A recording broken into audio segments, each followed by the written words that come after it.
ዱንያ ያላችሁ ሰዎች ደስ አይበላችሁ ላ ካንተ የበለጠ ለጠላቱ ሰጥቷል ወዶ አይደለም የአላህ ውዴታ ምልክት ሌላ ነው የአላህ ውዴታ ምልክት ቀጥ ብለ በሱና ሂድ አትጨምር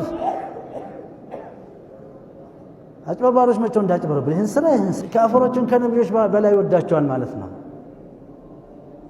ለሙሳ ነው ለፍርዓውን ነው ዱንያ ተሰጠችው ለፍርዓውን ሙሳ ነበሩ የሚበላው አልነበረውም በኋላ ተቀጥሮ ነው አላህ Subhanahu Wa Ta'ala ለአማኞች ሁላ አደራ የሚለው ምንድነው ትክክለኛ ሙስሊም ሁኑ ነው ከዚህ ዓለም ስትወጡ ሙስሊም ሳትሆኑ እንዳትወጡ በኩፍር ላይ ከሞታችሁ ጉዳዩ በጣም ከባድ ነው አላህ Subhanahu Wa Ta'ala ክህደትን ኩፍርን አልምርም ብሏል ከዛ ውጭ ያለን ነገር ግን በተቀላላ رحمتي سفي نوبل فقال سبحانه وتعالى يا أيها الذين آمنوا اتقوا الله حق تقاته ولا تموتن إلا وأنتم مسلمون الله سبحانه وتعالى لا أمان يوجه الله أدرى يبني لو من دنو يا أيها الذين آمنوا اتقوا الله الله انفروا إن أنت أمنات سوى الله انفروا إلى فلاحنا نجاه من وطاو بزاس لهون اللهن فروسيل من مالتنا يا الله سبحانه وتعالى تزازن بمفزر يكلكه لهم بمكلكل تككلنيا مسلم هنونو هذي عالم ستوتو مسلم ساتونو انداتوتو بكفر لاي كموتاچو ጉዳዩ በጣም ከባድ ነው አላህ Subhanahu Wa Ta'ala ክህደትን ኩፍርን አልምርም ብሏል ከዛ ውጭ ያለን ነገር ግን በተቀላላ رحمتي ሰፊ ነው ብሏል እኔ እዝነት ሰፊ ነው የትኛውም ወንጀል ቢሰራ ሰማይ ምድር የሚሞላ ኃጢያት ቢሰራ رحمتي ሰፊ ነው ብሏል ያን የሚያሸንፍ የለም ግን ክህደት ግን ከሆነ ኩፍር ከሆነ በአላህ መካድ ሽርክ በአላህ ማጋራትን ግን በፍጹም አልምርም ማለት ለነብዩ ሰለላሁ ዐለይሂ ወሰለም ምንድን ያላቸው ለኢን አሽረክተ ለይህበጠን ዐመሉክ ብታጋራ ስራ ሁሉ ይበላሻል አስቡት እንግዲህ እኛውን ሰላት ጾም ምናምን ነች ትንሽ ነገር ነው ያለችው እሳቸው ጂሃዱ በሉ ስደቱ የከፈሉት መስዋዕትነት ቀላል አይደለም ያ ሁሉ ስራ ይበላሻል በጣም ከባድ ነገር ነው የቂያማ ቀን ኩፍር የተገኘበት ሽርክ የተገኘበት ሰው የሸፋ አይጠቅመው የነቢያቶች ሳሊሆች ሁሉ ሸፋ አይጠቅመው ምንም ዋጋ የለው አደገኛ ነው ኩፍር ቢማር ሽርክ ቢማር ኖሮ አቡ ጣሊብ ይማርለት ነበር የነብዩ ሰለላሁ ዐለይሂ ወሰለም አጎት ከልጅነት ጀምሮ ተንከባክቦ ያሳደጉ እስልምናን ሲያስተምሩ በእምነት ቢለያዩ አንድ ቀን አዛ ያላደረጉ አልፈው ተርፈው የነብዩ ሰለላሁ ዐለይሂ ወሰለም እንዳይነክባቸው ብለው ብዙ መስዋዕትነት የከፈሉ ናቸው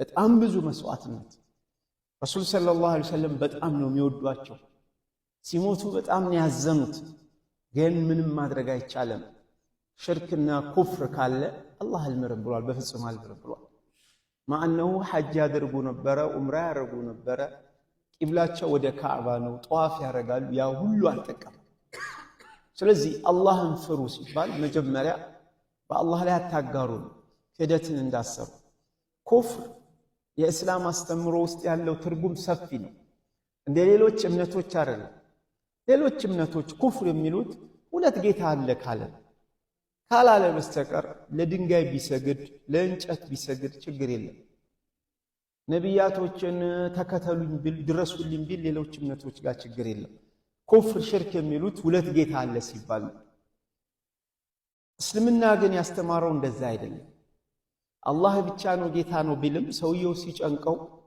ገብርኤል ድረስልኝ ጅብሪል ድረስልኝ ነብዩ ድረሱልኝ ካለ አሻርካል ያ ብቻ አይደለም ኩፍር በትብኢት የአላህን ትእዛዝ አልፍ ካልፈጸመ ይከፍራል ኢብሊስ ሁለት ጌታ አለ ሶስት ጌታ አለ አላለ በትብኢት አንዲትን ትእዛዝ አልፈጸመም ያለው አቢድ ነበረ ዓሊም ነበረ ያ ሁሉ አልጠቀመው ከመላእክ ተቆጥሮ ነበር አንዲትን ትእዛዝ ከትብኢት ተነስቶ አልፈጸመም በማለት ነው። የኩፍር ትርጉሙ ሰፊ ነው።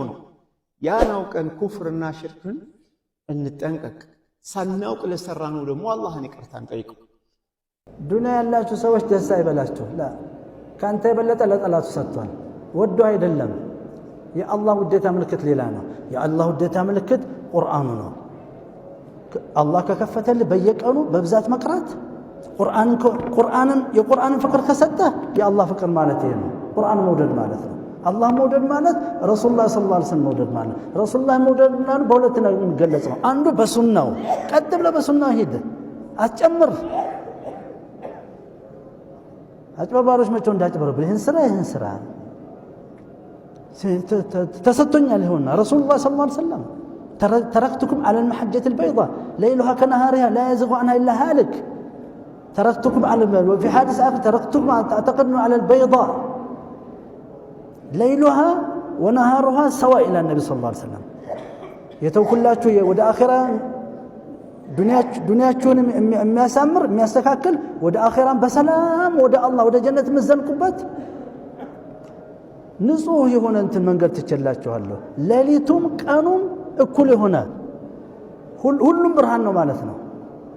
ለይሉሃ ከነሃሪሃ እንዳለው ማለት በመጀመሪያው ሐዲስ ላይ የአላህ ፍቅር የሚገለጸው ነብዩን በመከተል ነብዩን በመውደድ ነው። ነብዩ መውደድ ደግሞ ሱናውን መከተል ነው። ግራ ቀኝ አትበል። አንድ ስራ ስትባል በተለይ ሙስሊሙን በየቦታ የሚያጨቃጭ የሚያጋድል ራስ መታት የሆነ አንድ ጥያቄ ጠይቅ። ይህ ነብዩ ሰለላሁ ዐለይሂ ወሰለም ሰርቶታል አልሰራውም በል خلاص አልሰራውም ቁም።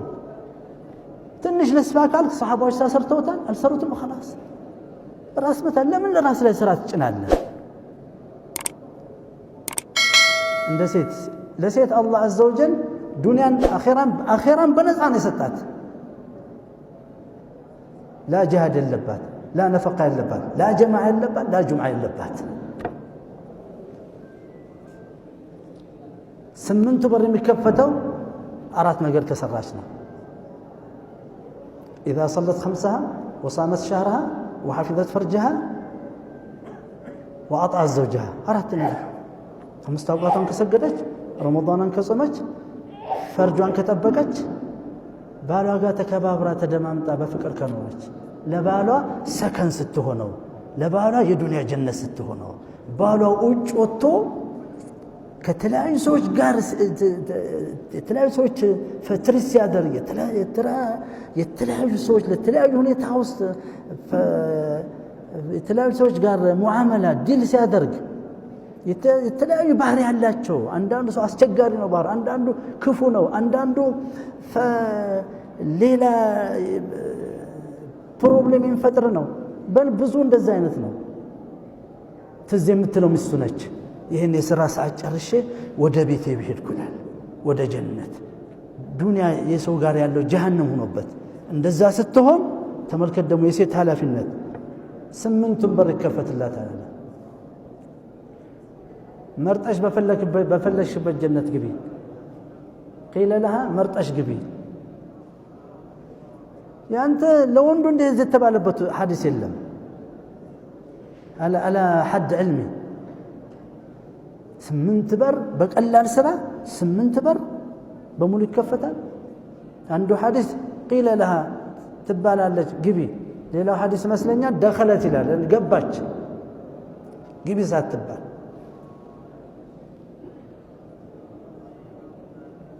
የኛም እንደዚህ ነው ህይወታችን። የወንዱም ስመለከት እሱ ደግሞ በሌላ በኩል ነው። فالله አሁን የሰጠን ነገር አሁን ምን ያህል ቀላል እንደሆነ ተመልከት። فاذكروني اذكركم واشكروا ተመልከት። فاذكروني اذكركم واشكروا لي ولا تكفرون። መስጊድ መምጣት ብቻ እኮ ነው خلاص። ዱንያ ስለሰጠህ አላህ ወዶሃል ማለት አይደለም። ይሄማ ካፍሮችን ከነብዮች በላይ ወዳቸዋል ማለት ነው።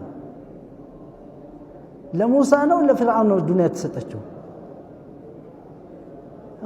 ለፍርዓውን። ሙሳ ነበረው የሚበላው አልነበረውም። በኋላ ተቀጥሮ ነው። በምን ደግሞ